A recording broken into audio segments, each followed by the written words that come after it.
O'g'lim kel Lego o'ynaylik. Yo'q dedi, o'ynagim kelmayapti. Kel Lego o'ynaylik. Yo'q dedi, o'ynagim kelmayapti.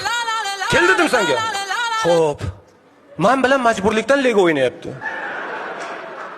Xuddi menga kerak deydi. Jahlim chiqib ketdi. Keyin so'radim o'zidan. Xo'p dedim. Nima o'ynasak bo'ladi sen bilan? Telefoningizni oling-da, App Store'dan Minecraft sketch qiling dedi. Minecraft sketch qiling 5 yosh bola, 6 yosh. Xullas, Minecraft ustanovka qildim telefonimga.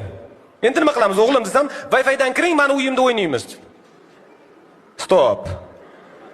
Xo'p, Wi-Fi dan kirdim. Rostdan, ana uyiga taklif qildi. Telefondagi uyiga kirdim. Uchetash uy qurilgan. Podvalda nimasi bor, bilyardlari bor, o'rtada divan, televizorlar, tomda basseyn qilib qo'ygan. Arxitekturni hammasi to'g'ri hisob-kitob qilingan, o'zi qurgan. Ammo unga Lego o'ynaylik.